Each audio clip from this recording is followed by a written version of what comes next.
All right, so you were just putting me onto something that I didn't actually know about. This is No Jumper, the coolest podcast in the world, and you were just telling me about something called an ecstasy blunt, an e-blunt. Yeah. I mean, like, it's kind of like a topper, like how like a cocaine blunt. You ever do like a Cocoa Puff, you roll your blunt, but we used to crush up like triple stack, like blue Transformer E-pills, and we used to smoke it. We were just, it just makes you depressed, really? More depressed. Yeah, like it doesn't make you happy, because I think they kind of like combat each other, the effects. You get like the, what's this shit? The serotonin pumping, right? But the weed is a downer. But when you do ecstasy, don't you just want to smoke weed nonstop? I do personally. I just want to drink water and fuck. Yeah, right. The fuck part. And so I drink water and fuck, and like I love fucking on that shit. I love feeling like I'm near death. I'm just like naked, like dick out, erect, heart racing. I'm like, I'm going to die. This is tight. This chick I was just seeing, she said something like that to me. She's like, were you going to do ecstasy without me on New Year's? And I was like, no, because then I wouldn't have had anyone to fuck, and that's like the worst cock tease ever, is like ecstasy without a sex partner. No, then you start feeling like a crackhead, because the drug has taken over you, and you got these sexual urges, and you're just like, you can't fulfill them. It's bad. I'd probably be like grabbing girls' asses in the bar or something really nasty that I don't want to be doing. Yeah, otherwise, don't do that, man. You can't. I feel like back back in the day, maybe 50, 60, 70s days, you could slap a bitch on the ass and be like, "Hey, sugar tits." You ever do that to a girl that you didn't know as a way of trying to make an impression? I haven't. No, but I've been like a drunken fool, like when I was younger, and be like, "Hey, I think I'm so cool, I could do whatever." And I slap a girl on the ass, and that bitch turned around and slapped the shit out of me. Yeah, you and probably I deserved it. Yeah, because you can't do that. Especially you can't. Especially 2015. You can't hide who you are no more. Exactly. We were just talking about that. Cats are just getting outed left and right. It's true. Yeah. It's but it's not terrifying. I mean, it's like, if you're doing fucking bad shit, right? There's like zero tolerance. It's like the new generation is like they say, oh, stay woke, but cats are just kind of like putting their foot down, right? In terms of everything, sexuality, race, politics. A lot of bullshit is getting pushed aside by people. Like if you think about a lot of things, like I was reading something saying that in the 50s it was super common for dudes to like smack chicks in movies. Wasn't really considered a big deal. I've seen Gone with the Wind. My mom loves that shit. And the hero, smacks the shit out of his chair. And he's so romantic. He's slapping his, woman. Right. I feel like in the 50s, everyone beat their wives. Yeah, or at least the movies would have us believe that, right? I think it was definitely super accepted. Yeah. And now when you think about what the struggle is in terms of feminism, now it's like the struggles are much smaller in terms of a lot of the bigger problems have been erased, but we don't necessarily have perspective to see back into time and see how much things have improved. Things have definitely progressed, but at the same time, true equality doesn't exist. Yeah. You know what I mean? That's why I really rock with Nicki Minaj, because she's just I'm the hardest out. I'm not just a good female rapper. I'm one of the best rappers ever. Right. I run my industry. I look good, and you're gonna fucking respect me. Right. Her whole thing is respect. Exactly. If you had a daughter, would you be psyched on her listening to Nicki? You think she sets a good example? Yeah, I would be psyched. If she wanted to listen to fucking, Joni Mitchell, Nicki Minaj, whoever. Right. I think, absolutely. Miley Cyrus, not so much. Why? What's wrong with Miley? Party's a little too hard. Yeah, she's a little too much like us. I think it's too much about the antics. You know what I mean? Right. It's easy to be like, oh, this is art. Yeah, and it is art, but I think it's more of the kind of shock value. Miley's the kind of chick that I would hang out with in real life. She hits a little too close to home. That's the kind of chick. She reminds me of chicks that because I was born out here, but I spent my teenage years in the Inland Empire. Right. Yeah. Hour east from here, Merino Valley, mm-hmm. and it's just she just reminds me of they always say the bros and the bro hoes, right? She'd be fucking chugging a 40, smoking Marlboros at fucking Glamis on a fucking dune, riding the dunes or something. She's just a little too gnar in that way for me, right. But what kind of girls do you end up going for? Man, I like them all. Yeah, not those particularly. Though. I've seen you surrounded by a small mob backstage of some rap shows before. Yeah, the girls like me too. I don't know. I think it's because I tell them kind of straight up how I feel, not in a creepy, I'll just be I'll look a girl dead in the eyes and be like, you are the most beautiful woman in this room. But can you? Who are say your that? enemies? I will kill them. Really? Yeah, I tell a girl line? I'm like, yo, I've said it before. I said that to the 6-foot model chick in Mexico City. We're at some swanky Euro bar, and I'm just like, you are the most beautiful woman I've seen in my life. Who are your enemies? Let me know. I will eliminate them one by one. Is that like a line from a movie or anything? No, or it's just how I felt. That's okay. like when you see you never felt that way. Like you just see the baddest bitch you've ever seen. And it compels you to just be like, yo. You know, they say never hit on a girl at the beach. They're like, yo, don't do that. Like, just let her be, let her chill, you know. They say that? Yeah, that's the thing. I feel like everybody's getting hit on at the beach. I feel like the beach and the gym are like the places you don't. I don't go to the gym, so I don't fucking know. I couldn't imagine picking up on a girl when I'm like drenched in sweat. I'm the worst. I got my worst clothes on. I look the worst that I'm going to look all week. You got your fucking shooting sleeve on, your compression sleeve. Got my affliction shorts, my full affliction bodysuit on. Yeah. But yeah, I like them all, man. Like, I don't discriminate. I'm attracted to different girls for different reasons. Have you been single for a long time, or are you in and out of relationships? I was in and out for a minute, but I've been single for a long time. But I always say like, yo, I got girlfriends all over the world. And but it's true. Could you see yourself like getting into a committed, like settled down relationship at this point in your life? Yeah, absolutely. Especially, like there comes a point where you're like, okay, well, I'm not 21 no more. I'm not 25. How old are you exactly? Dude, I'm about to be 29. Okay. So, like, I'm near 30, you know? So, like, I always tell people, like, I am 30. Like, fuck it, I'm Might 30. as well, yeah. So, it's like, I think about that, especially with, like, the crazy life I've lived. I've traveled everywhere. I've already, like, fucked every type of girl in every kind of scenario, situation. And after a while, it does become like, all right, I'm just, fucking women just to fuck them, and I'm just, adding just for the fun, the challenge. And it is fun. Like, and it is fun, and like, like if obviously I want to have sex with you, I connect with you in some way, like whether it be your physical or you said something, or the way you dress, or your mind, or whatever it is, it made me want to fuck you. All right, now we fuck. But it's like, I think about that because like, especially now that like my younger brothers, my older brothers have kids, the ones that are in prison, they got fucking kids. My younger brother has a kid. My younger sister, she's not even 20 yet, she has a kid. Very Mexican thing. So seeing those kids though, that makes you think differently about how you interact with women, sort of. Yeah, absolutely. Like it was never like it was like I would always get the rap like, oh, you're some women love me, and then some are just like, oh, well, listen to your music, listen to the stuff you're saying, you're chauvinistic, you're this and that. I'm like, well, I'm not lying to you. But see, have you had that issue with women a lot? Because I feel like your lyrics are sort of like intentionally artful and not meant like if I hear a woman, there is a certain art in misogyny.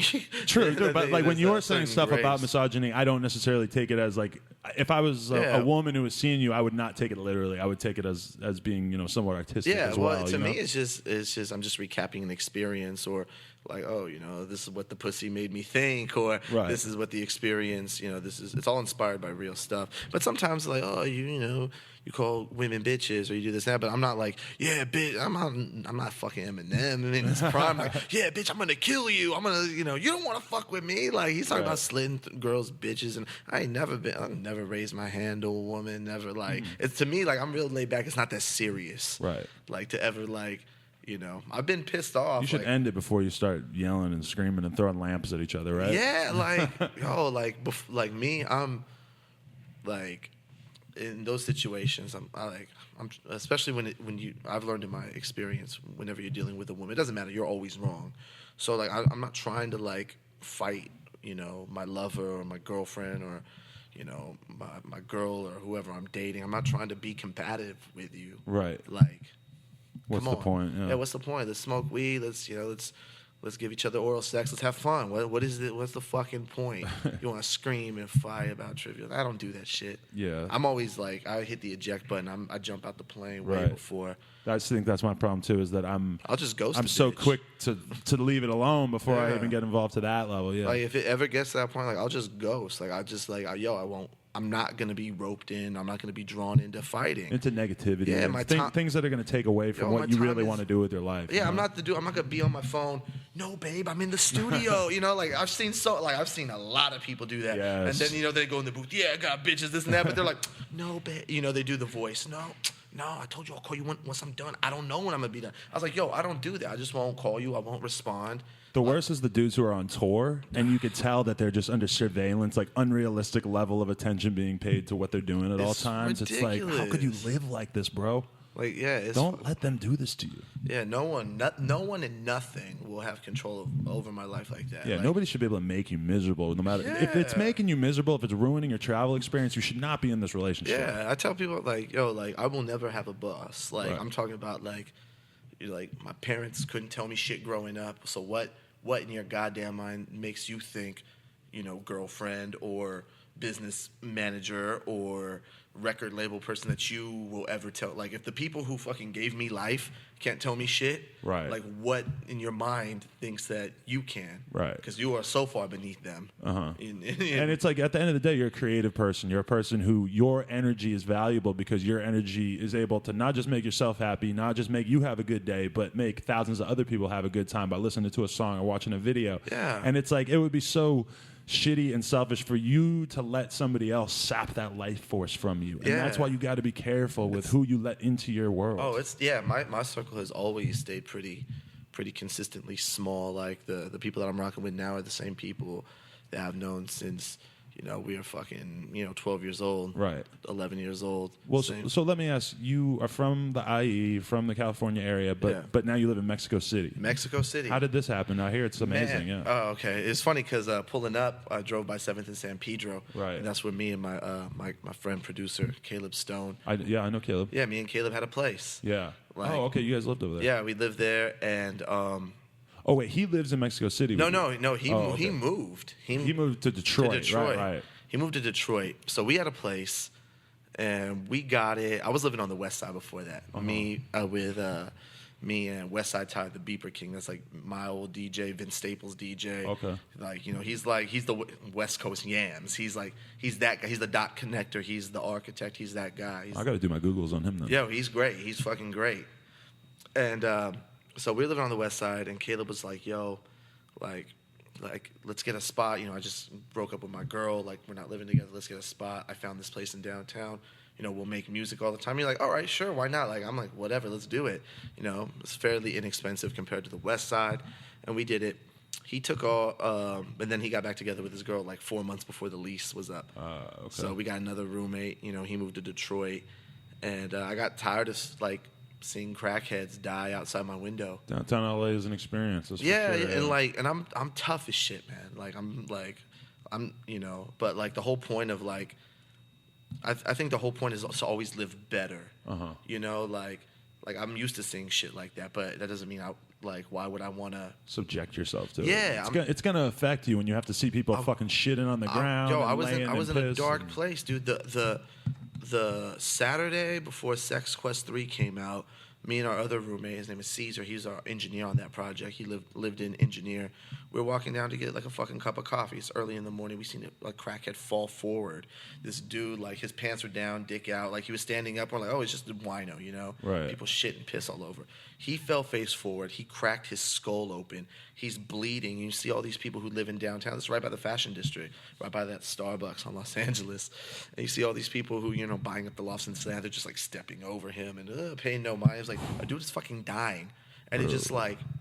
And I think more so than him, like, bleeding because it looked like he'd been shot, I think more so the fact that, like no one gives a shit. No one wants to help. Because you become numb to a lot. Yeah, but I'm just like, I never wanted to lose that humanity. Right. You know what I mean? Like, ever. And so, but at the same time, like, I just don't want to see. And I even, like, said, like, okay, then what? I moved to a bigger loft. So to detach myself from it, that doesn't mean that it doesn't happen anymore. Right. So I always fucking think about shit like that. I'm a weird fucking guy, man. But downtown LA is different from, like, most of LA in the sense that you don't really see that humanity in Hollywood or in the hills or something like that. And there's bums on Venice, bums in Hollywood.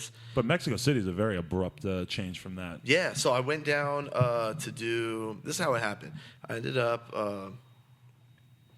going down there to shoot a music video. I shot 2 music videos and made the Mexico City press run because I'd always forayed into... Like, my dad's from there. Oh, okay. I'd always... like, for the last couple of years, played music festivals in like Ensenada, Rosarito, Tijuana. You know, people are like, "What are you going down there for?" I'm like, one, they're paying me. Right. Two, it's fun as fuck, and there's a culture and there's a scene of kids. It's like not the fucking third world. Cats aren't living in mud huts. It's like, yo, they have Vice Mexico, they have Fader, like everything that's going on here, they know about and they want, but people don't go down there. Right. Okay. So I'm like, yo, I see it as an opportunity. You never hear about people from here going down there. Yeah, I mean, really, like my friends in Mexico City, they were stoked because Kendrick went down there. And, you know, I was telling Vince, I'm like, yo, Vince, you know, there's like, you know, you got your shop here. There's, you know, there's bike shops, skate shops. There's, you know, there's shops like Montana Spray Paint. My homeboy runs that. And, you know, it's like instead of Krylon, they do Montana in Mexico. Oh, wow. And so it's like, and you go into these shops and it's like people just like us. You know, it's like, you know, like it's just fucking people. Right. People who consume culture, media, and music the same way. Cats tatted up, smoking blunts, listening to Vince Staples. Listen to my shit, listen to Kendrick.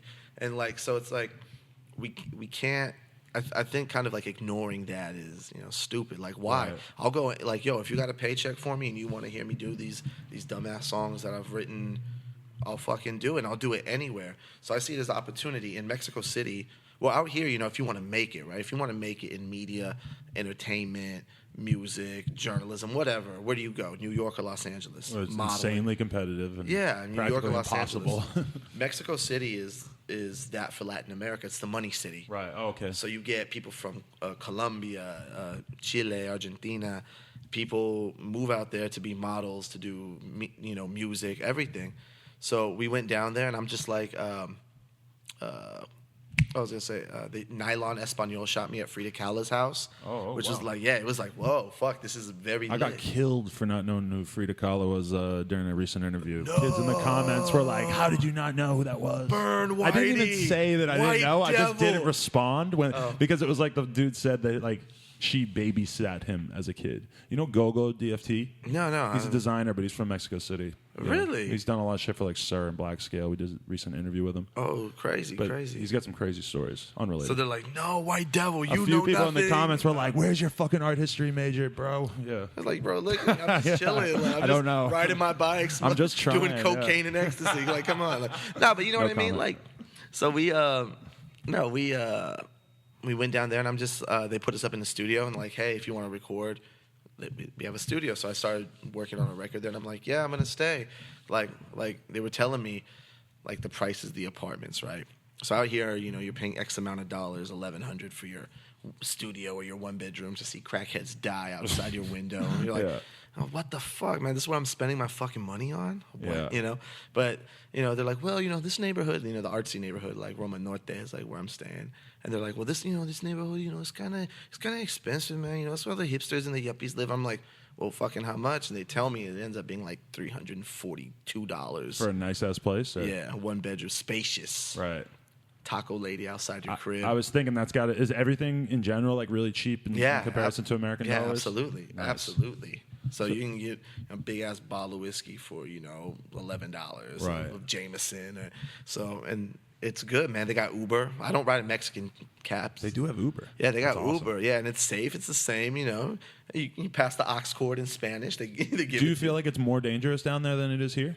I feel like there's danger everywhere. Okay. Like I feel like there's danger everywhere. Like the police presence is heavier there, definitely. Really?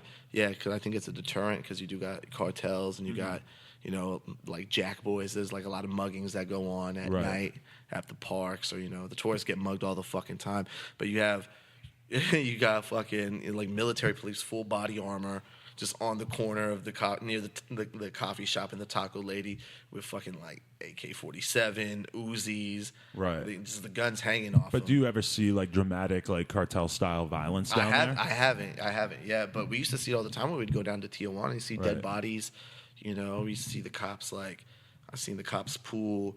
Like, they pulled the dude over once when we were coming back across the border. They pulled the dude out of the car. They beat the shit out of him. And then they, instead of throwing him in the back of the cop car, they put him in the trunk.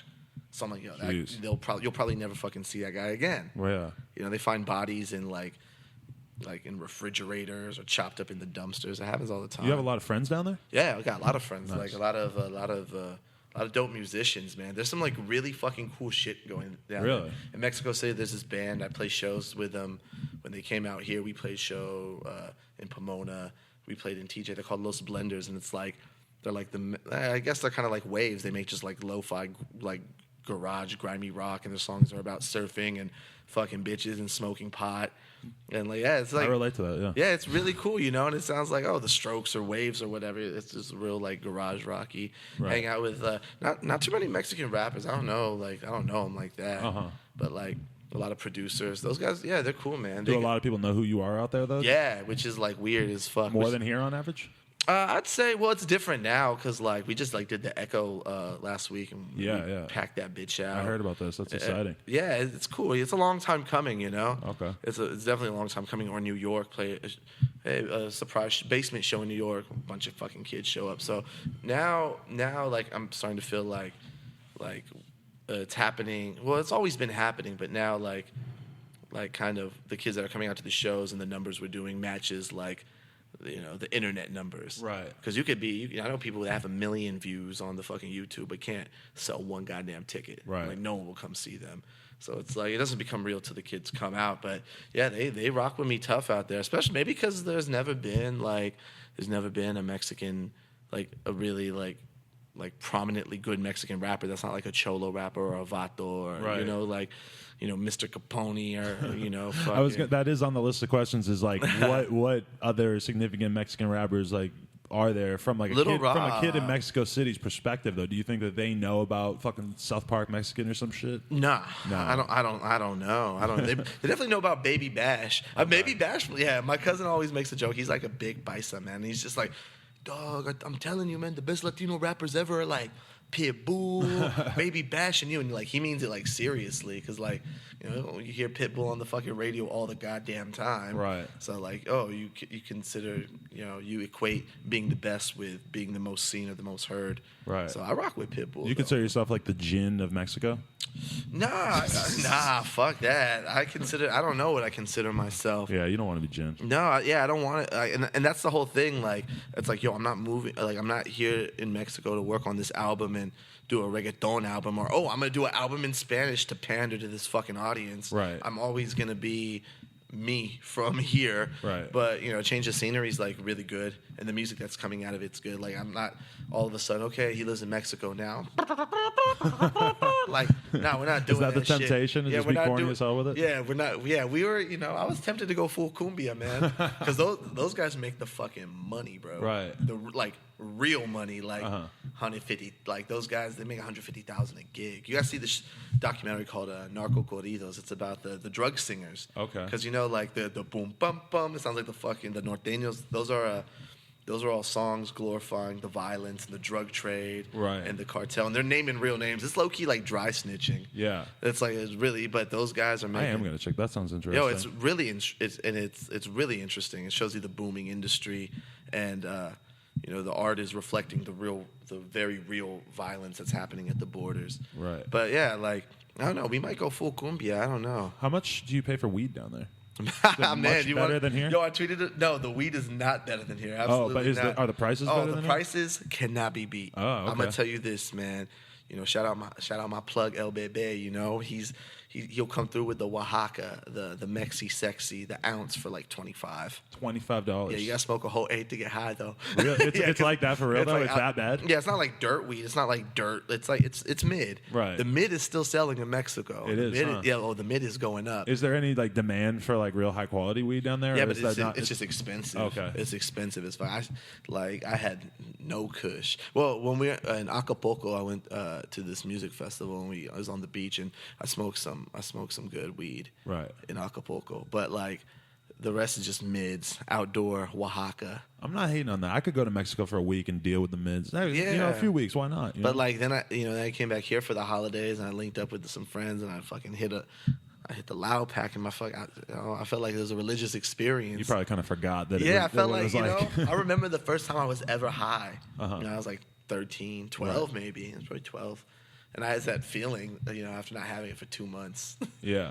You hit the loud and you're like, oh my God. Hey, could you see yourself staying down there forever or a long time? Yeah, absolutely. I could see myself buying a house. Nice. Like that would be like one of the goals is to like own property. Like maybe in like Mexico City. You you can't own property. Like I always said, like Ensenada, like a beach cottage, like a little beach house, my little art space, whatever. Right. But they don't. If you can't own. You can't own property there. They give you like a 100-year lease. Really? Yeah. That's how it works. Yeah. So wow. That is kind of weird. Yeah. Yeah. In Ensenada, in Rosarito, the beach places. But in Mexico City, if you're naturalized, you can own a place. I might get married. I don't know. I might get married. You think you're more likely to get married down there than here? Yeah, I get married in the sense like oh, like we're together, you know, like forever. But like, you know, not like common law marriage or not on paper. No paperwork. I'm a big no paperwork guy. Really? Yeah, don't ask me when the last time I paid my taxes were. Oh, God. Antoine Dixon made a similar statement on here. They'll never get me. Really? Like, they'll never get me. Well, moving to Mexico is a good, probably a good start. You want me, come and get me. No American bank accounts. Right. Nothing. You don't need all that. I don't need all that, man. Like, the PayPal's booming.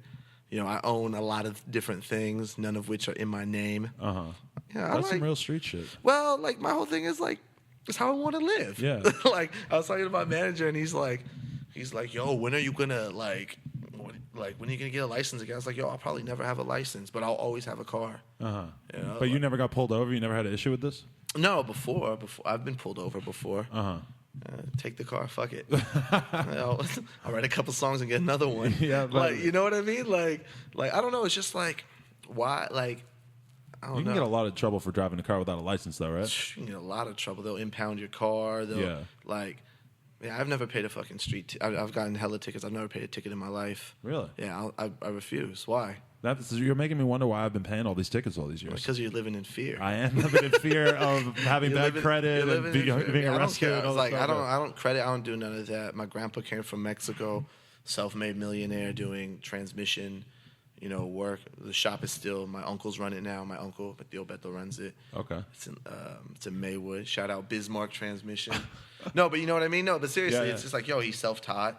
He made his money, and he'd always say, like, yo, if you can't buy it cash, you don't need that shit. There's a lot to be said for that. Yo, it's a real, like, old school, like, weird mentality. But I don't know. I've always really liked like Emerson and like the transcendental shit. Like, yo, I'm not gonna pay my taxes. I'm gonna live in the woods. Right. I'm gonna do like whatever I want. Like, why do I have to do that? Like.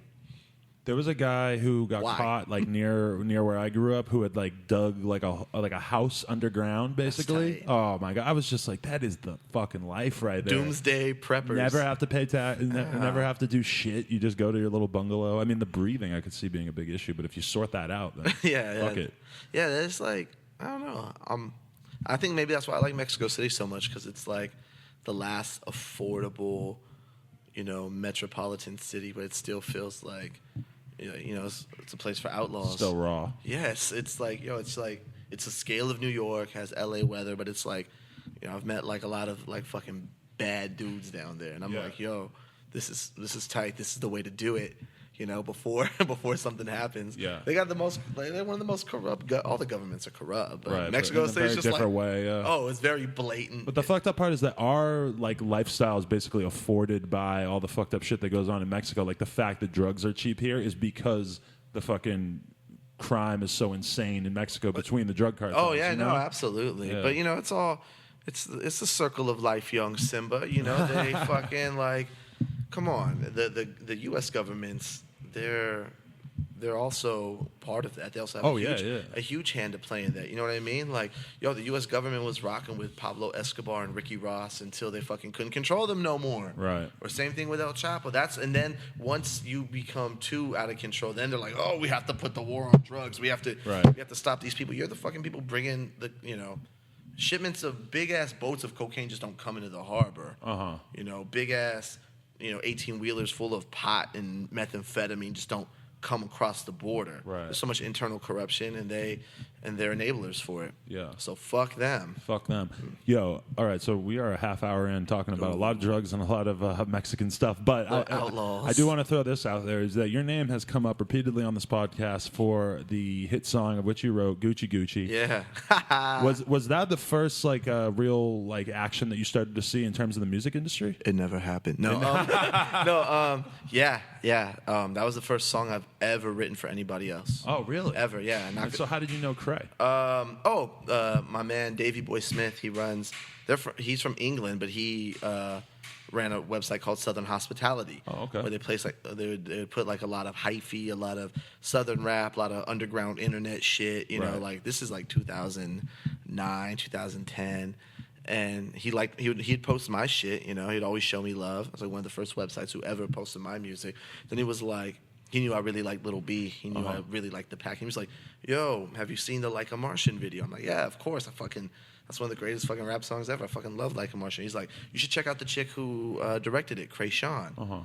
I'm like, "What? Okay." You notice, it's on her YouTube channel. She did direct it. You know, then you start Googling and she was already super popping on the internet before she even dropped. Even before Gucci Gucci, yeah, she had a wave going. Absolutely. Oh, okay. So that's like the thing. Like, so everyone's like, "Oh, you made her. You did this or that." I wrote a song. Right. She was already popping, and she was always going to be something regardless. Right. No matter what medium she chose to work in. But was she already having all her stuff written at that point? No, she was just making songs. Like her process was crazy. It was like the first time we ever got in the studio. And I was like, "Yo, like let's do like a 16 or this and that." She's like, "I don't know what that is." I'm like, "Well, how do you do your raps?" And she's like, "Oh, like this." And she'd just go in the booth, and like she would just like freestyle, like she'd be high as shit. You know, we'd be fucked up. You know, just on some real fun shit. Right. And she would freestyle like for 4 or 5 minutes, and then she's like, "All right," and then she'd just piece together the parts she liked. Right. That's how you get the song before that she put out before was Bumpin' Bumpin'. Okay, yeah. And that was like low key, like people on the internet were fucking with it, you know. But so were you brought in like to write a song, or were you brought in to hang out? No, we were just hanging out. Like yeah. I reached out to her because I thought she was very dope. Yeah, and I still think she's very dope. And I'm like, yo, like, you know, like look, it's funny because I really don't talk about it too much, but like looking back, I'm like, because normally it's stuff that is not talked about. You know, the whole ghostwriting thing. I'm sure you've written records for other people that might be even more. Have you written records for people that you would say are more interesting or over the top that people would be more surprised by than you written that one? Yeah, but those are the secret ones. Yeah, those are the non-disclosure ones. So those are the ones. Craig's lucky she didn't make you sign a contract so we could have this interesting discussion. No, but it was both our we were both art kids, like and music and creative people, you know. At the same time, like the whole like art goon stuff. That's like we were making art and like we're doing dumb shit, you know, like trapping in the streets, you know, shooting guns, like bullshit and going to the party, getting into trouble, you know, just like stupid. That's what all that shit came from. So you didn't really conceive of yourself as being like fully part of like the hip hop community because she's a white girl, you're a Mexican dude with long hair. Yeah, they never rocked with me, and like I was like a teenage like battle rap phenomenon champion. Oh, so you already were known for that at the time? But I had really separated myself from it. Okay, and you know, I was like a teenager, like going down to Project Blowed and like serving grown men. Back when you actually, you know, had to show up and like rap. Now you could just like upload your song on the internet. Oh, I blew up. Look, I got 1 million plays overnight. I got a deal. Right. Like no, like you know, like, and this is not even that long ago. Like you're talking about like 7-8 years ago. And at the time, we probably 7 or 8 years ago, we still would have considered ourselves in the middle of the internet age. Yeah, absolutely. But we're in a way more extreme version of the internet age. Well, now you say like, okay, like Soulja Boy, I think was the first really. Like, so I came at the tail end of like the whole. You actually had to show up and rap, and then the beginning of the Soulja Boy upload your music shit. Right. And I'm like, yo, like I'm into, you know, I was always on the computer downloading music. Like I would burn whatever mixtape or whatever album came out, I would burn them, sell them at school, you know, whatever. Like just always hustling, just coming up with different ways to like jug and just do bullshit. And yeah, so like I was already known as like a really good rapper. Right. But like I guess I didn't really have like the music. I was trying to make music, but I was also like trying to go to school and I was selling drugs. You weren't taking it 100% serious. I was on all kinds of different directions. Right. But yeah, so I was already like known like in like at that time what the LA underground is, because it's changed. It's not that anymore. You know, now when you say like what was the scene like then?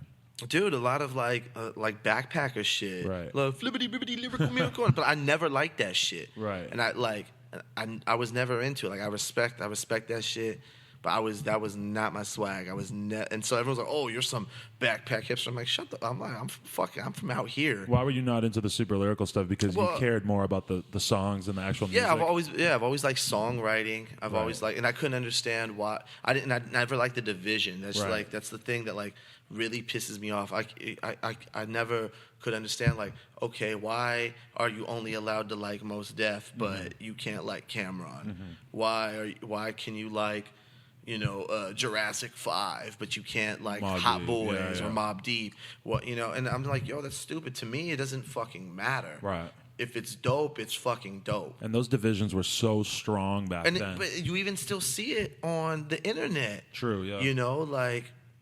And I don't do that. I don't do that shit. I don't do the, I rock for the culture. I rock, I love music. Right. I love discovering new things, helping people. But I'm not, you know what I mean? Like, well, the perspective of like a gangster kid or a kid who's in a gang is just as valid as the perspective of a guy who's maybe smart enough or enlightened. Who went to college. Everyone lives a different life. Yeah, and their stories are all important. So Mobb Deep and Jurassic 5 is like you could certainly argue like Jurassic 5 have a more informed perspective, fine.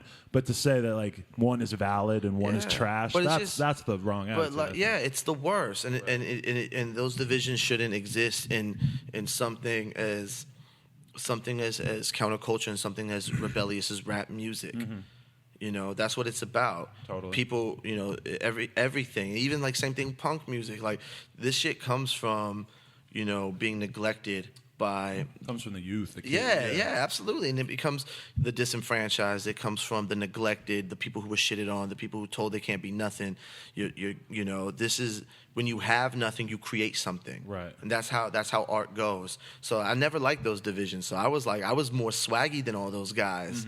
I'd always had a little swag. Like, those guys would be like, "Oh, my scientifical lyricals or this and that." And I'll be like, "Yo, I'm 17 years old telling you like, yo, I'm about to fuck your bitch and do this and that." Like, and people just be shocked, like, "Holy fuck." But they wanted to deny that I was good. Right.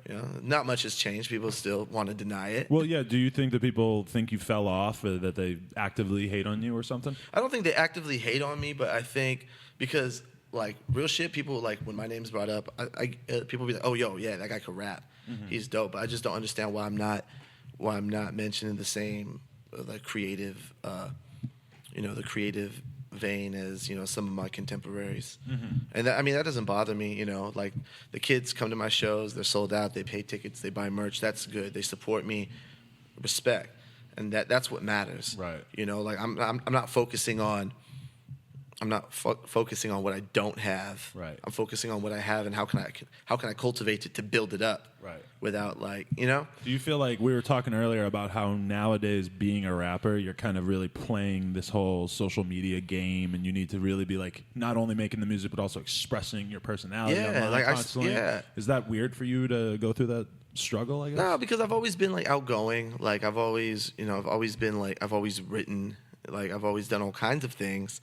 But, like, I'm not. I mean, there's just some things that I don't want to do because there's some things like I want to keep, in my life personal, and and at the same time I'm trying to be on my phone, like, just snap. Hey, what's up, Snapchat? Yo, what's up? We're on the podcast. You see how we live in real rap shit? Like, I don't do, like. I just saw DJ Khaled in you for a moment there. Yeah, blessed. You know what I mean? Like, it's a good marketing, this and that, but, like, at the same time, like, I'm not trying to pander to no kids. I'm not trying to tap dance for anybody. Right. I'm not trying to do things that I don't want to do.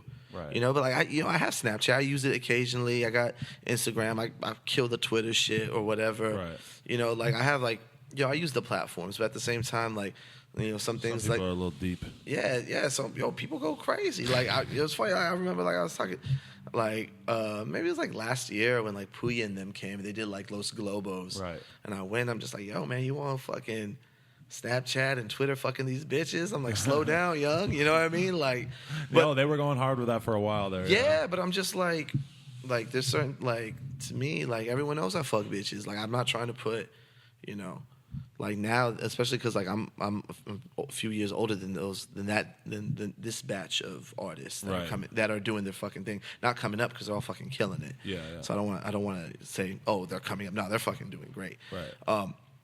But yeah, like I'm not trying to like, you know what I mean? Like the phenomenon of putting yourself having sex on Snapchat is really it's really taken off in the past couple of years. Yeah, like yo, people will Snapchat me like yo, Spig, these are my girlfriend's titties, and like, you know, sucking on a titty, and I'm like, yo, that's tight, but it's also like, damn, that's crazy. You have some weird ideas going on if you think it's all right to send some rapper that. Someone who you don't know. Yeah. Which is cool, but like, you know what I mean? Like, the crazy thing is it's like, I think it's like more so like the youth, you know? Right. But that's just because of the times and the technology, you know? Like, when I was, you know, fucking... Somebody's got to take it as far as they can. When I was like 15, 16, we had sidekicks. Right. And we were on AIM, and we were getting nudes and talking about fucking bitches and this and that. I'm sure if we had Snapchat, we'd be doing the same thing. So it's just like, it's all indicative of the youth, you know? Like, I mean, I was doing all the same dumb shit. It's just I didn't, you know, you don't have smartphones or this and that. Right. You don't have Vine. I'm going to put this 30-second clip of me getting my dick sucked. I'm like, all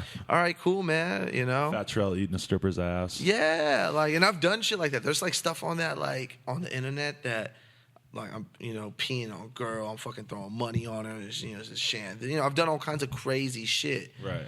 But, you know, I'm trying to just calm it down a little bit. Right. Well, before we could like exit that part of your career, can we just talk about when that song blew up and like what your perspective was? We got off track. No, it's fine. Like we'll probably do that a bunch. We recorded it. And it's good conversation, right? Yeah. We recorded it October of 2010. Okay.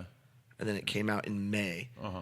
But we knew off rip like that song was gonna be a hit. Just from what, the chorus or just the Everything. overall feel of it? It's funny. Like it's. I think back. I haven't listened to it in years. Like literally, I don't. Oh man, I'm gonna relive my glory, man. 2011 glory. Where I used to be somebody. You know, teenage girl singing this song. Yeah, no. But we just knew from the jump. Like, and it's her. Like that song wouldn't have worked for nobody else. Right. And it was her because we were hanging out and like that was her life. And just like. I saw it and like we made the song and it's her. It wouldn't have worked for nobody else. And it is catchy and like people like the corny like little punchlines and stuff. But I'm like, yo, it sounds tight coming out of her. It sounds super tight. Was that just super easy for you to write from her perspective? Yeah. Well, I think it was just like from like a weekend. Me and my friend Ty, we went out. We were hanging out in Oakland, just getting high, doing dumb shit, and like. Just one really good weekend in Oakland where we all had a fucking good time. Right. It all kind of inspired all that. But like I wrote that shit in 5 minutes. But was it weird seeing that song blow up and like you're not being mentioned in terms of why it's blowing up? Yeah. Because that was your first time as a writer seeing that, right? Yeah, but I never expected I know you know what I mean, like. It didn't have to be like, oh, like he wrote this joint for me. It didn't have to be that. It could have been on some like, yo, we're creative partners. We make cool shit together. Right. But so you feel like you should have been given more attention? No, I mean like if that, it was her song. It was her song. But there were so many other ways it could have played out. Right. Like one, but it was just like it was real crazy. Like when you don't understand the dynamics of how the deals go down and that it takes fucking 6 months for you to see your first royalty check on stuff like that. So did that work out the way it was supposed to work out in terms of the money? Yeah, it all got ironed out eventually down the line, but I had to lawyer up and I had to fight for it, but not because of her, right, or because of her management or whatever, but because like I had to fucking fight Sony, right. And I think they still resent me for it. Really? Yeah, that's why they never gave me a publishing deal. Really? Yeah, that's why their umbrella labels don't fuck with me. Like they know who I am and they know what value I have and they know I'm good, but I think they still kind of like resent the fact that I had to, I stood up for myself. That's interesting that it goes that deep. I did not think that a company like Sony would be holding grudges for long periods of time, Yeah. You think they'd put the money over the bullshit. Right, yeah. But, yeah, I had to, fight, and I wouldn't be pushed around. Mm-hmm. I think, and that's what label people never liked about me. Really? Yeah, even after... I went to New York on this last trip. I did Sway. All of a sudden, it's cool to like I tweet, it's cool to like Speak Again.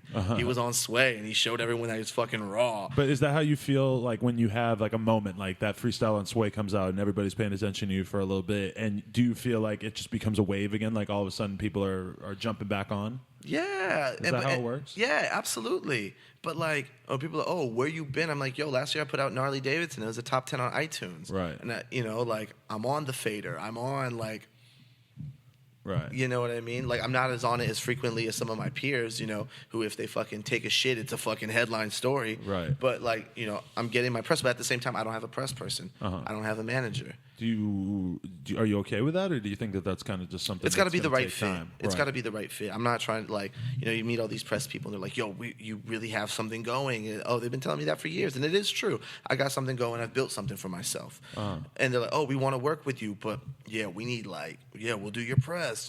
Just cut us a check for $10,000 and we'll do your press run. I'm like, yo, man, I'm not cutting nobody a check for $10,000. Right. I'd rather put it out and have people gravitate towards it.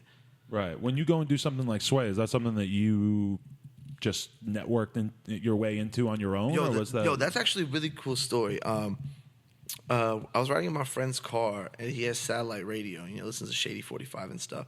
I start hearing one of my songs. Oh, really? I'm like, yo, that's weird as fuck. A week goes by, fucking, DJ Scram Jones or something, or is playing my, my song again. So like different songs are starting to get put in rotation at Shady 45, and I'm like, yo, what is this? It ends up one of the program directors, Emilio Sparks. Oh, okay. Like found my shit and was just like, and he found it because last year I was like on the Village Voice, like rappers to watch, 2015 or whatever. Okay. So he found it, he loved it, and he put him in rotation.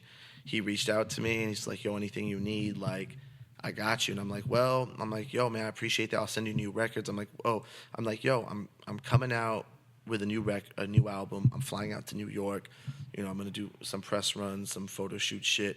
I was like, I want to be on Sway. Right. I was like, yo, I sent he had, my videos off the internet. He had, a good collection of songs. I'm like, yo, put me on, put a live mic in front of me, and just let me do it. Right. He's like, yo, I'm gonna make it happen. Don't hear from him for like 2 months, and then like 5 days before the record came out, he's like, yo, you still coming out to New York? And I'm like, yeah, I'm coming out to New York. He's like, cool, you're about to be on Sway. Really? I came through because in this fucking thing, everyone's, oh, I'm gonna do this for you, I'm gonna do that for you. Right. No one has ever done fucking shit for me. You really feel like that, even after all these years? Like, people just don't go out of their way for you unless they have to, or unless it's advantageous to them, right? Yeah, absolutely. Mm-hmm. The only people who have gone out of their way in this music shit, for me, have been Westside Ty, who DJs for Vince. That's my brother. That's my fucking family. Right. Westside Ty, and Sid and Matt from the internet, from Odd Future, the internet. And in what way have they helped you out, in your opinion? Well, when Odd Future was like right before, like when they were right before it got to that fever pitch, like me and Sid reached out to each other on the internet, and she was like, yo, I'll record you. I'm like, yo, I have these songs, like, because I love the sound. I wasn't trying to be an Odd Future. I never asked fucking Tyler for nothing. I have never asked none of them for fucking nothing. Right. But I loved Sid's engineering, how the old OF records had that, just that the reverb and like that kind of hollow feel on the vocals and stuff. I'm like, yo, I got all these beats, I got these songs. And so she would take time out to record me. She didn't have to do that. Right. Like, they're on the fucking cover of Billboard, they're like, Yeah. So she would record me on her days off, like from tour even. She'd be on tour mixing my songs, sending them back to me. That's what's up. Yeah, I'll always, and I worked like on the first internet record with them. Like, I love Sid and Matt. They've always gone to war for me. Right. But but for the most part, I don't feel like no one's ever, like, other than like Ty, my boy Gopi, who's like kind of like my manager, and Sid and Matt. Yeah, no other rapper, especially rap. Rap is cutthroat. Everyone's worried about their spot. Right. Everyone's worried about their spot. But when you were watching what was happening with Krayshawn, with her like making this like sincere major label attempt at stardom or whatever, did it ever occur to you that like that was an attractive career path for you, was like to sign with a label and like try to actually go that route? Yeah, but I would take the meetings and they didn't understand me. Right. I would sit down with Avery and Monty Lippman, who fucking signed Amy Winehouse, and they're giving me this fucking spiel, you know, like this is right after Amy Winehouse had died too. I mean, the fucking what kind of spiel? Like, I want to know what kind of stuff they were saying they needed to change about you. They take me up to the fucking high-rise office, and you know, and this huge in Universal, this in their office, you know, this huge, beautiful picture of Amy Winehouse, and they're like, you see that? That's Amy, you know, and when the first time we saw Amy play in America, we knew she was dangerous, and that, you know, it's just like it's bullshit. Right. She was. You never know. Was she gonna sing? Was she gonna come out drunk? Was she gonna kill it? And she had this swagger about her, and they're like, and you have that same air of danger and unpredictability and talent about you. And I'm like, look, stop right there. I'm like, that's how you know it's fucking bullshit. I was like, I'll never be as talented as her in a million fucking years. I'm good. And even if you were, you're not that type. You shouldn't be seeing the same thing in Amy Winehouse that you're seeing in me. And you shouldn't even different. Even to commoditize danger like that. You're dangerous. We're gonna package you as dangerous. Like, yo, that's a real fucking person who just passed away who had fucking problems. They're still enjoying this like narrative that they cooked up for her, even after it killed her. Yeah, you know what I mean? That's scary stuff. Yeah, it's just like yo, and you know, those are the same people I love. You know, she was you loved her because she made you a truckload of money. Yeah, and she won you fucking Grammys. In your experience, dealing with people like that, none of you motherfuckers, like, you know, like they didn't look out for her. In dealing with people like that, you get a real feeling that they just don't give a fuck at all. Absolutely. About the music. And so that's how I knew Universal was not the move for me. Okay, that's how I knew, and that's how all the meetings play out. Right. You know, and so when I sit down and like I always tell the story, I'm like, what are you gonna do with me? I'm not expecting you to lay out the fucking 2-year. You know, like career navigation map. Right. We're gonna do this, and that. You know, like, you know, and they'll, you know, we'll pitch you as a cross between Mac Miller and Kid Cudi because you're trippy and you like psychedelics and raging. Nah, like, I hate that shit. You shouldn't have to be, as an artist. That's the worst. Oh, he's a mix between this and that. Because they just want to hype up every little angle of your personality. And that's how they want to fucking. You know, that's the curve. Right. That's the way they want to spin it and sell it to people. But it should never be that. And so all I was looking for when I was trying to shop a deal was I just want someone to be like, yo, we're gonna give you the money and the resources to do what you do on the biggest scale possible. Right. But no one could even give you a fucking simple, straight answer like that. Right. At all.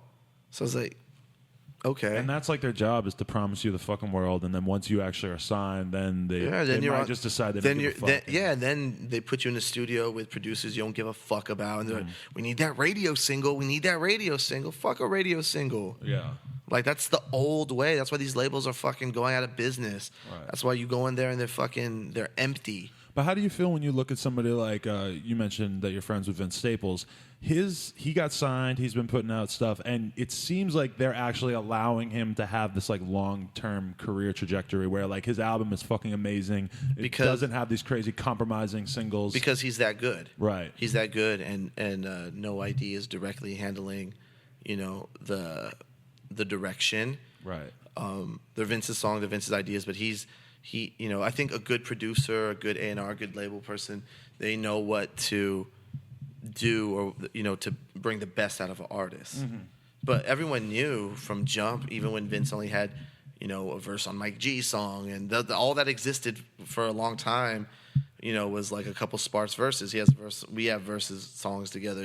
He's with, you know, on the Earl album, the E parts. Like, all you have to do is hear E par, whether, you know, you agree with the subject matter or not, and realize like, yo, these are the voice of two like really special people, right? Who are so ridiculously talented, right? That's why I say, like, people are gonna be what they're gonna be, right? Right? Like, Vince was always gonna be something. Kreayshawn was always gonna be something. You know, someone tweeted me the other day like, yo, you put Perp on, you put a lot of people on to SpaceGhostPurrp. I'm like, he put himself on, right? By being good, right? What was your relationship with him, though? Like, how did this unfold? Man, I met him through Natasha. Okay. Kreayshawn, because, yo, we used to get high and listen to, before Blackland Radio, because that was the one that popped. We used to listen to NASA Gang, the NASA Gang tape. On YouTube, he had it, Mooney Jordan 23, had it up. You remember that was the YouTube username? Yeah, Money Okay. Jordan, but MUNEY, Mooney Jordan 23. That's basically still his Twitter. Is still like M Jordan or something. He's a wild boy, man. He really is. He was threatening to fight me and shit on Twitter. No. Yeah. Marquise, The people want to see it real bad. Marquise, no. No, I told him, I'm like, it's funny because that's the first time I ever had somebody tell me they're going to beat me up, and my response was, no, do my podcast instead. Yeah, just come talk to me. You can fight me during the podcast as long as I get to put it on YouTube. I'm good. Yeah, sounds great. No, I heard on one of your podcasts you got like arrested a bunch for like fighting when you were younger. Oh yeah, I used to get in trouble like crazy. I used to love to fight. I used to box. Did you I used really? to love to fight. Okay. So that's why I'm like, when people are like, I'm going to do this, I'm going to do that to you, I'm like, no, you're not. No, you're not. I was listening to some interview the other day where a guy said, every girl at some point wants their man to lose it on another guy in front of them so that they know that that guy has it in him. I'm like, yo, I do not want to have to prove this to you. Like, you should know that this is something I'm trying to keep low. When you get older, you got much more to lose, man. You got a shop, you got a brand. You punch somebody in the face, that could change everything in your whole fucking life. Man. You know? It's a big decision when you're fucking in your 30s. You break someone's nose, attempted murder, all kinds of shit.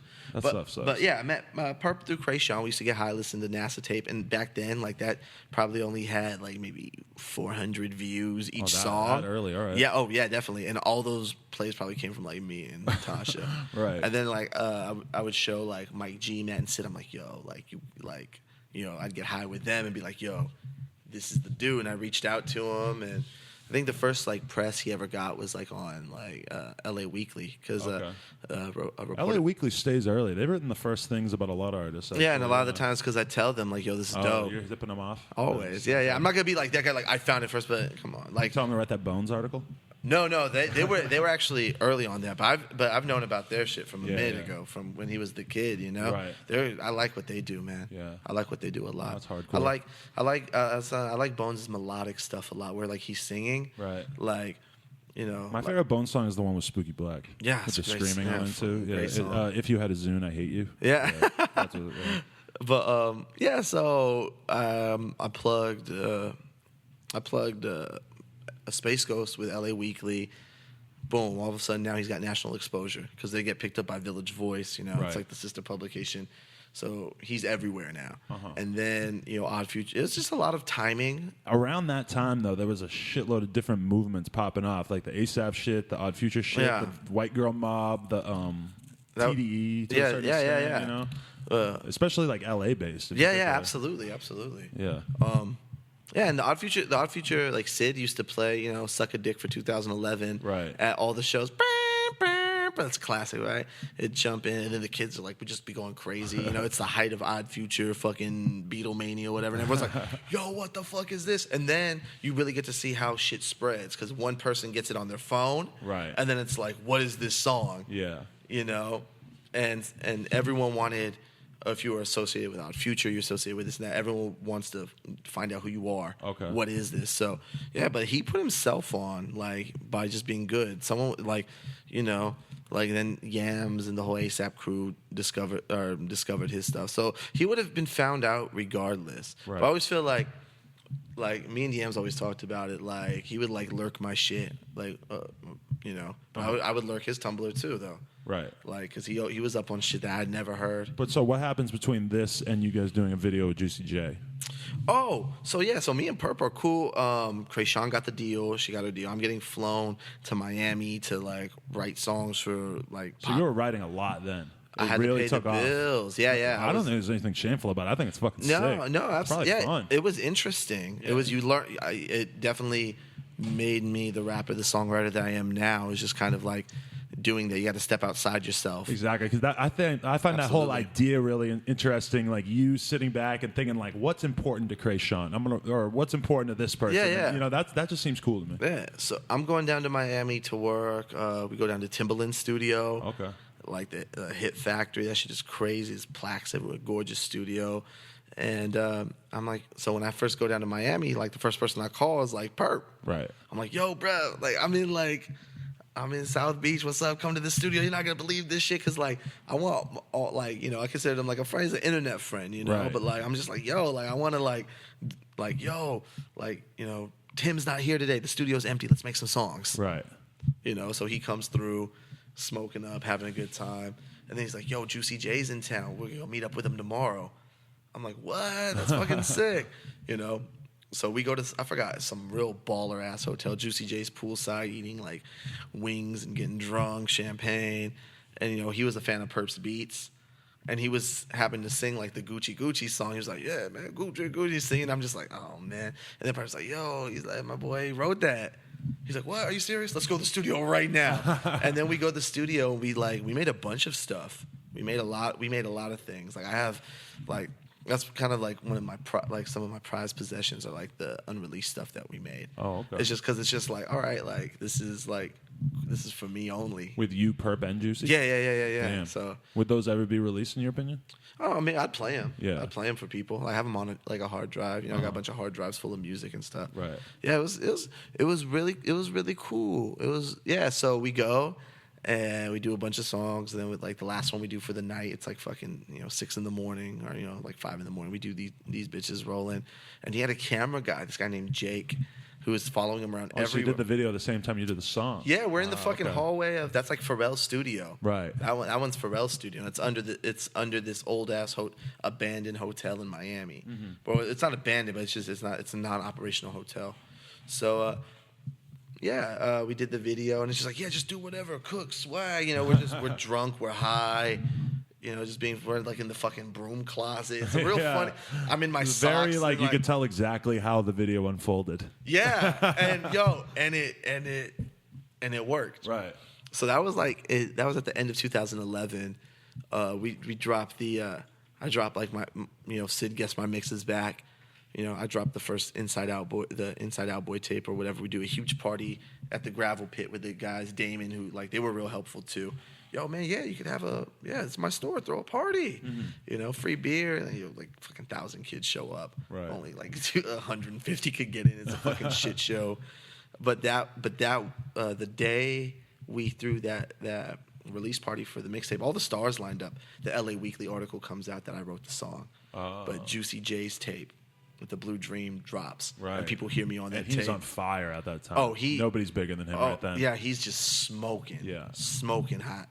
And so, I'm toast of the town. Cool. Yeah. Everyone knows I can write hit songs, and that I got my own cracking project, and I got a song with Juicy J, and it was like, that song got me a lot of tail, man. Shout out to that. Shout out to Uncle Juice. That was, I was, because I remember watching it back in the day because of Juicy and Purrp and not really knowing who you were, and then never making the connection until I was like searching your name on YouTube and being like, Speak is that guy. Yeah, my hair was like a lot shorter. Yes, I remember back in the day being like, who's this white guy? I don't know. Yeah, I fucking murked that shit. And that was the only time I've ever been on World Star. Just the comments, man, that white boy's dope. Blah, blah, blah, blah. And I'm like, cool. That's how it should be. Anytime you get a guest appearance on a fairly popular song. But does that hurt when they call you white? I don't give a fuck. You kind of look white in that context in comparison to these two black guys. Yeah, absolutely, right? Absolutely. But, you know. Did you really ghostwrite for No Doubt and Plies? Yeah. I did some records for Plies Atlantic. Hated them. But when you say do you mean you wrote the hook or you're writing the verses as well? No. Plies writes his own verses. Okay, so you just helped out with hooks and stuff. Yeah. I wrote tons of hooks and really? And his A&R. This guy, I said on Sway, fuck Mike Karen. He's like the head of Atlantic. He just did not like them. Really? He just did not like them. But also they have like a real kind of myopic view of what. Yeah. His records should just sound like this. Right. Like the nastiest, you pussy Jews everywhere. This and that. But like me, I'm trying to be like, I want to like write like really. I want to do other things. In your mind, Plies should have a little more depth. I mean. Not really. Well, I mean, he could have a little depth, right? Yeah, I mean, no, but you know what I mean. Like, if the hook is like the most vulgar, disgusting, pussy juice, dick, fucking, gooning, robbing, then it's not gonna work. Mm-hmm. But like we have very differing opinions and philosophies when it comes to like writing records. But were you working with Plies directly, or was that just like they would commission me to just do hella hooks, and then we did this. We did me and Omos Keith, who worked on Frank Ocean's album. We cut this song for No Doubt, and they should have used it for the album. They didn't. and they should have, because it would have been better than anything on that album. Do you get paid a lot more as a ghostwriter when the stuff does get used in the album, and you still get paid something just for doing it? Yeah, I mean, it all depends. Like, a lot of people, they work for free. Like, I'm just gonna go to the studio and work on these placements. But me, but like, when you have a hit record out, or you've done some things, you could be like, yo, I'm not stepping foot in the studio unless you have some bread for me. Mm-hmm. That way, I'm getting paid regardless, because time is money. Yeah, and it's the truth. But a lot of people don't look at it like that. And a lot of the times, like, these artists and their labels and their managements, they'll use a producer and they'll use the fuck out of a writer. Oh, well, the exposure, we may use it. Yeah, okay, that's cool. I want my money then, too. Right. But if I'm going to take the time, get in a fucking Uber across the city, and sit with you for fucking 12 hours, like, I need a check. Right. Like, come on, you think Pharrell steps foot in the studio for free? Come on. Yeah. The fuck out of here. Hey, so with you moving to Mexico City and everything, do you feel like some people might be looking at you like you're just like kind of jaded and just over the music industry because you've seen so many different levels and layers of hype over the years? Like, is you moving to Mexico City, is that kind of like you saying like, fuck it, I'm over this shit to a certain extent, I'm just gonna focus on my own shit? No, man. I mean, I'm still open to work and write, but it's more of a level of comfort. Like, I wanna spend as little money as possible and live comfortably like a king. Right. Like, I'm not trying, that Stevie Wonder song, like, living for the city. I'm not trying to live for the city. All my fucking royalties and all my show money going into just paying like an expensive ass rent on a place I'll never own. Right. Like, where I'm not happy. Mm-hmm. And like, I'm not trying to be that guy, but sometimes LA doesn't feel like LA anymore to me. Right. And I think people are starting to see that transition. I'm just like, all right, well, I want to do something else. And I love traveling anyway. Like, why not? Mexico's cool. But I haven't been to Mexico City, but Guadalajara and Tijuana, when I spend time there, is just unbelievable. Yeah, great. Yeah, so I'm working on records. That's super tempting. I'm gonna work with a lot of Mexican artists too. Like, I would love to like work with like Latin artists. One of my favorite artists right now is that dude Fuego. He's Dominican. He did the Spanish Hotline Bling. Oh, okay. Yeah. Oh, yeah. Like, I saw that. Yeah, and like his shit is like, I would love to do, a tape where maybe I'm gonna do me, but get some Latin artists on it, or I would fucking, why not write a song for Shakira? Why not? Like, there's a lot of opportunities for you as well, since you clearly like understand American culture and Mexican culture. Absolutely. And you speak the languages. Like, you could be the gap between a lot of different things that a lot of people can't do. No, absolutely. Especially because I've always been in like not by design, by just naturally, I've always been in tune to like really what's happening off the radar. Right. I've always and I've never wanted nothing from nobody. Like, because I've always thought, this is maybe my naive, idea of what, worldwide artistry and the kind of brotherhood, we're in this fraternity, right? Right. And so I've always thought, like, I wish people would have helped me and guided me a little bit more along the way. Right. So when an artist is, popping, and if, and I fucking love your music, like I'm boys with Father, right? Uh-huh. His shit starts popping, the wrist is popping. He comes to LA for the first time, like, yo, Speak, who do I talk to, like, about getting a show? Yo, you talk to my boy Adam. Right. My boy. Not me. You'll do ham on everything. Yeah. Adam, you gotta fuck with him. He's fucking tight. You need a place to stay. You need a place to record. I got a crib. Right. Like, you know what I mean? Like, just because like I fuck with people who have the balls and who have the drive to just do something different. Right. That's like, the ultimate rebels, the ultimate outlaw. The ultimate rebel isn't the guy in the Metallica t-shirt and the leather jacket. Yeah, you know what I mean? Like, I'm a rebel. I'm like, a rebel, you're a fucking pawn. Right. And you have a boss. Yeah. And you have a stylist. Yeah. Like, You so ever use a stylist? Huh? You ever use a stylist? Hell no. Dude, I do shoots and they let me dress myself. Yeah. That's tight. Like, look at what do you call this rug thing that you're wearing here? It's just a poncho. Okay. It's just a poncho. Where'd you acquire this? Mexico, man. Like the 2 horses, you feel me? Is this like standard everyday apparel, the type of thing you could just No. cop? I just bought it. Like, it's funny, like probably if I walked around like Mexico rocking it, they'll be like, yo, this guy's a cabron. Like, what the fuck? Like, why is he dressed like that? Everyone in Mexico City is like hella like posh and stylish. Really? Yeah, like the young working professionals, the creatives, the artists. Like, everyone's like real like Zara. Okay, real top shop. You know, they want to show and prove because they are kind of the biggest city bougie, there. Yeah. But like me, like I go and I run with those folks, and I'm just wild. That outfit is actually hugely functional from a Skid Row perspective. Yeah, absolutely, and you keep the revolver tucked too. So I'm just like some real, I just seen Hateful Eight, so like you don't know what I got into this shit. Me and Ryan from Rip and Dip went to this real bougie Silver Lake restaurant. I was like, come on, I'm going to take you for a steak. Oh, that's what you're doing last night. Yeah, so we went, we got hammered, and like I fucking, the wine cabinet was unattended. Right. And I just took that shit and just stashed it under, fucking 10-year bottle of wine. Stealing liquor is underrated. Yeah, and it's not, and if you steal it from like fucking a bougie ass restaurant, I was making the joke. I'm like, this is reparations because they kicked all the Latinos out of Silver Lake. 20 years ago, it was all Mexican. So like, yeah. The one time I ever met Yams, I was in the process of stealing this gigantic bottle of Grey Goose from this party we were at, and like I bent over because it was so big that it was like bulging out of my pants into my shirt, and he was wondering why I was all slouched over. Hey. Speaking of ASAP Yams, no, actually not at all. But rest in peace, Yams. Stevie, what's we miss you. What's your beef with Anthony Fantano? Oh, he gave the internet. There's no beef no more. We squashed it. But, okay. But I worked on the first internet album. Yeah. And somehow I didn't even know what the fucking his shit was. The Needle Drop. I don't watch that. I didn't know in 2012 or whatever. Right. But he like hated so hard on the first internet album. Really? He hated it. And I watched the review, and I just remember just being mad as fuck. Like, fuck this guy. Me and Vince were staying in Koreatown. I'm like, if he comes to Koreatown, I'm going to fucking shoot him.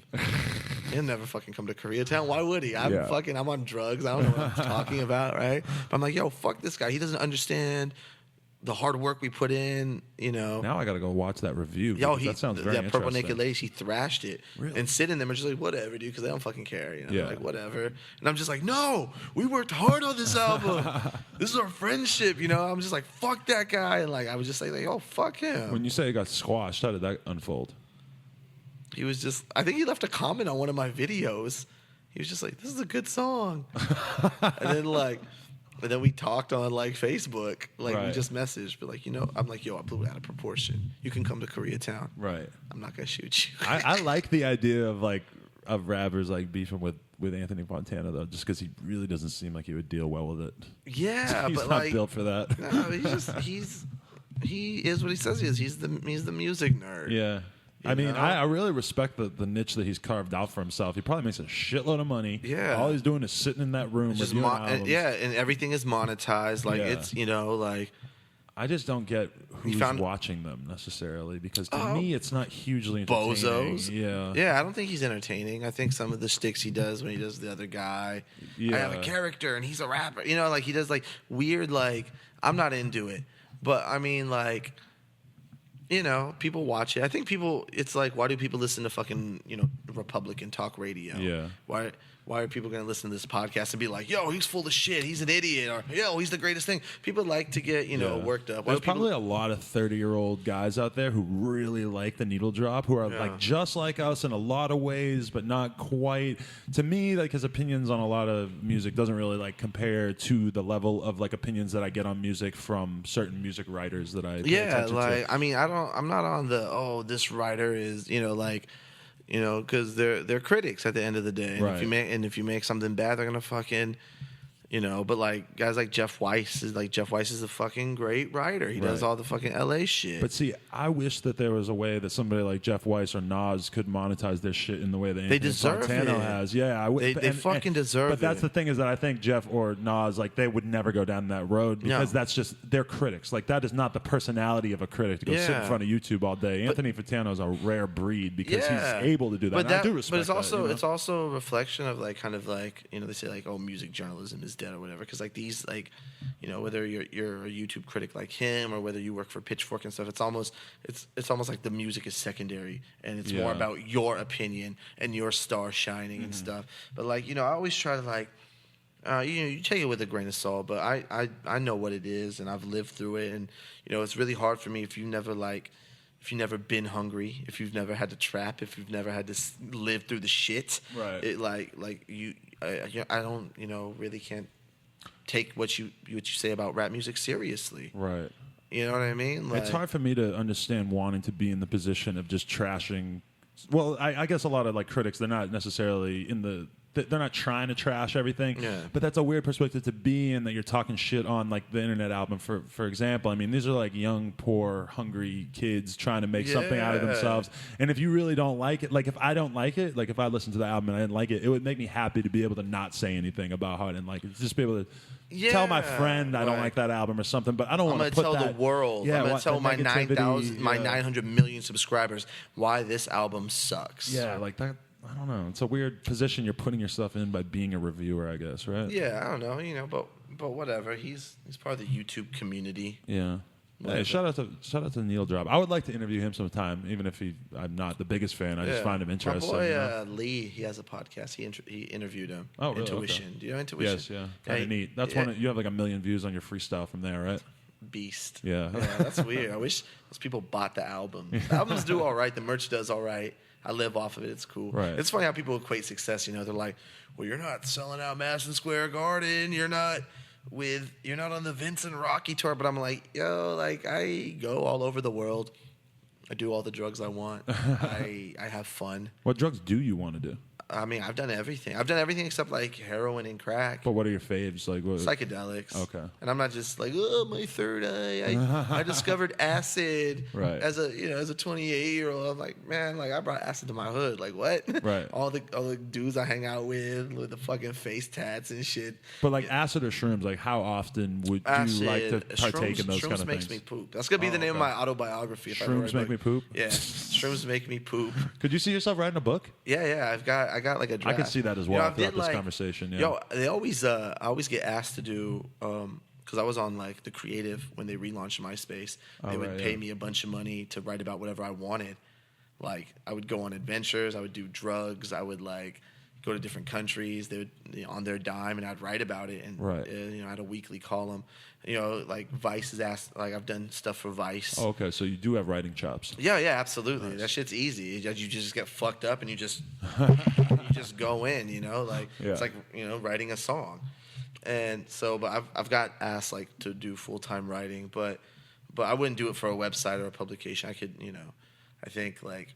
It's a conflict of interest. I said that the other day. It's a conflict of interest when you're an artist. Right. How can you want me to write for this music publication, but it looks fucking super sketch when I'm like trying to put a record out. Right. I'm like, yo, how about you just fucking put my record on your website and generate clicks that way?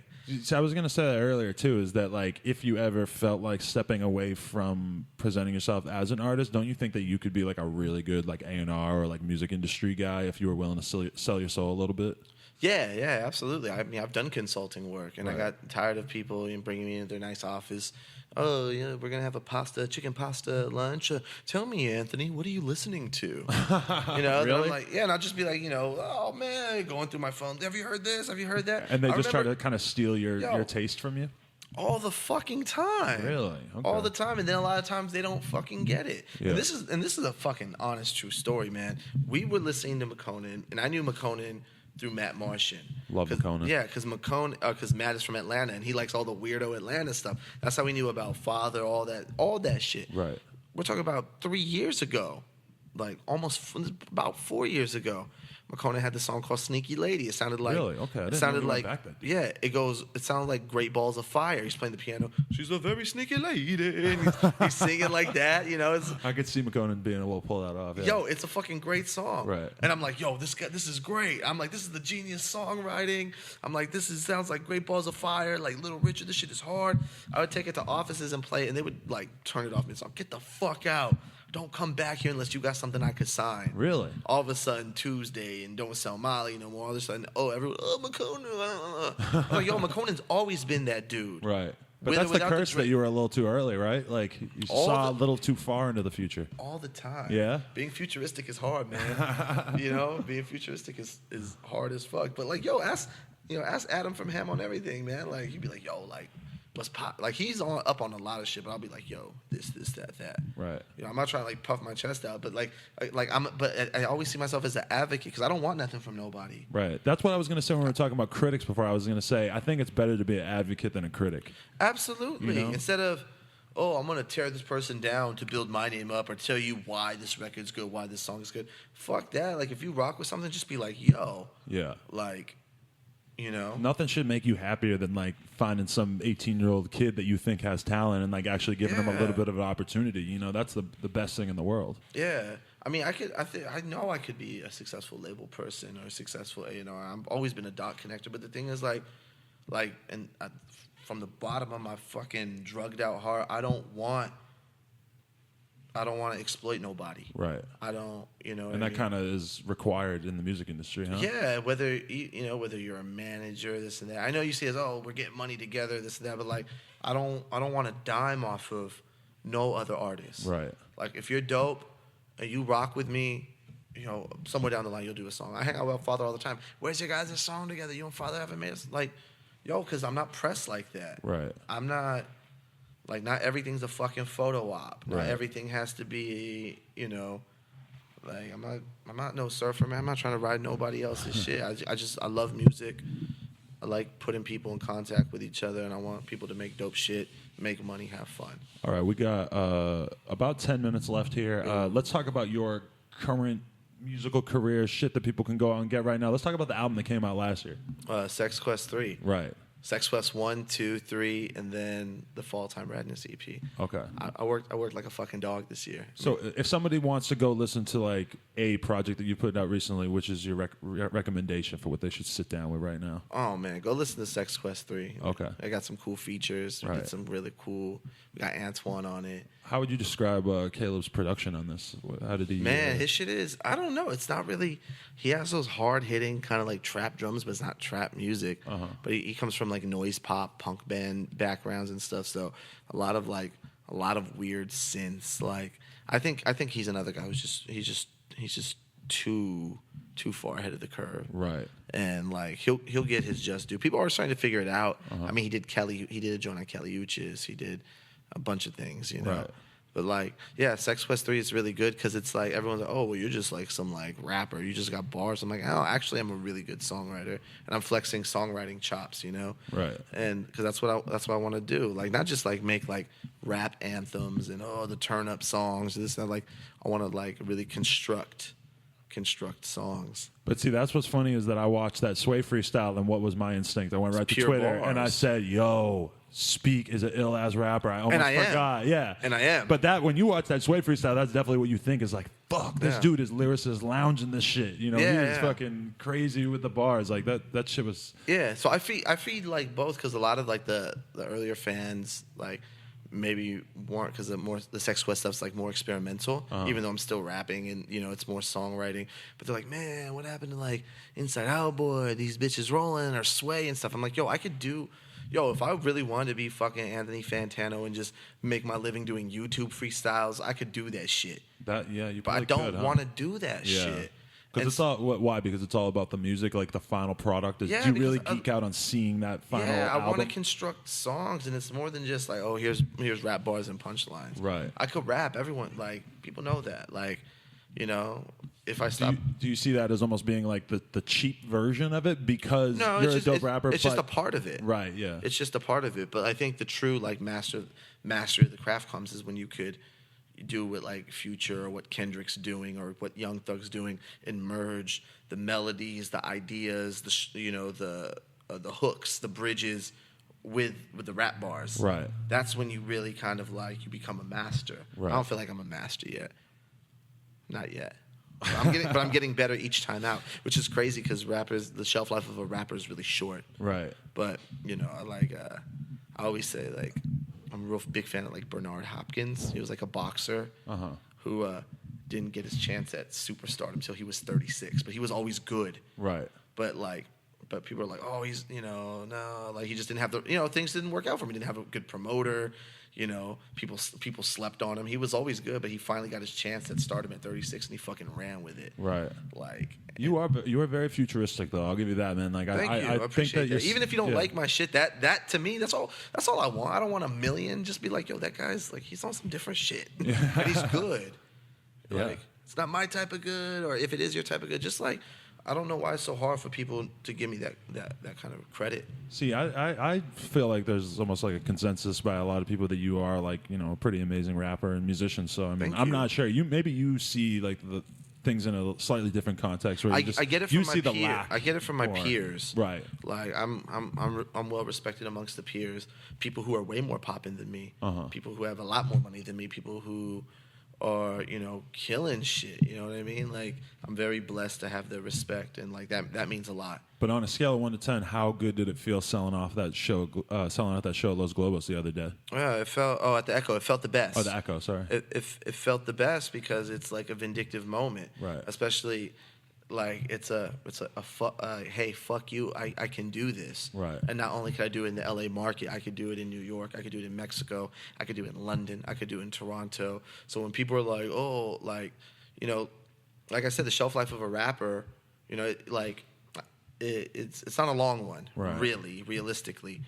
But, you know, I had this dude who works at Rock Nation. He's like, well, you're not a new artist anymore.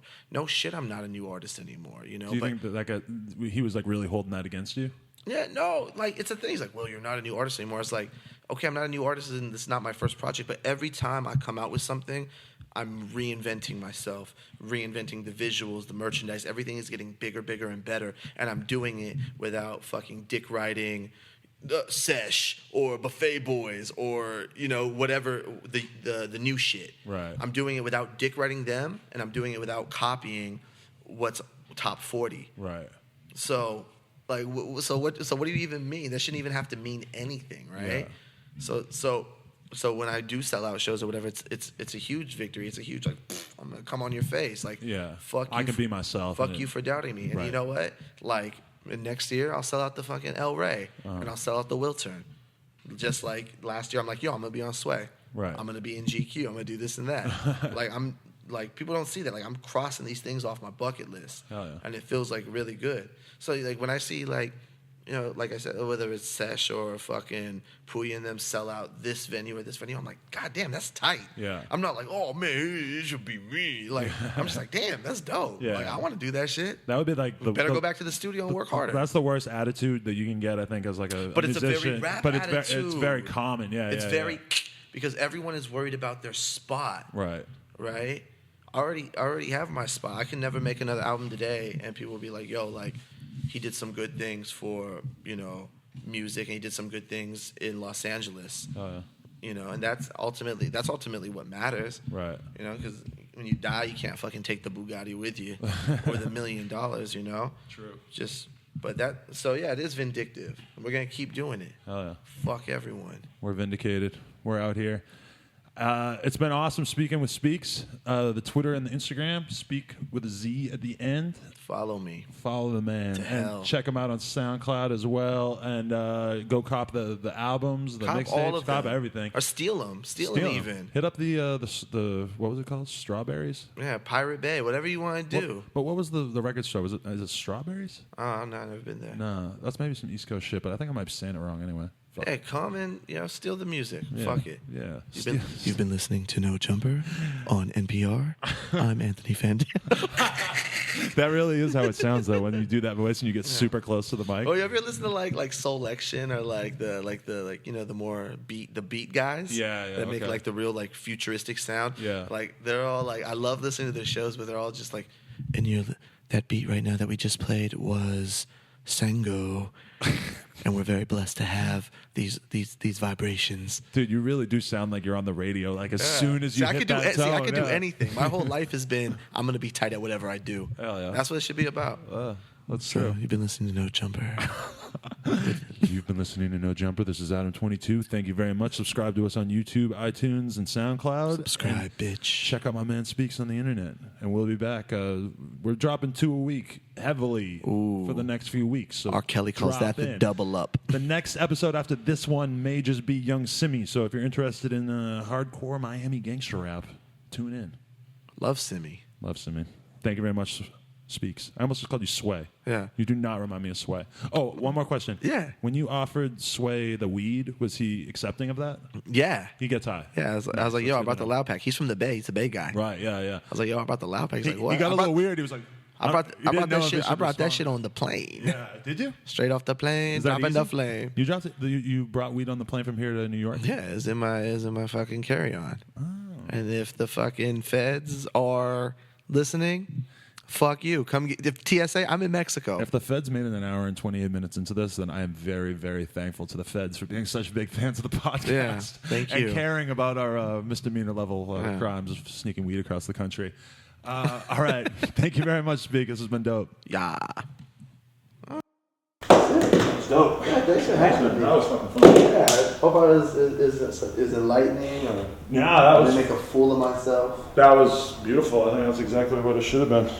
I want everyone to win, man. Hell yeah.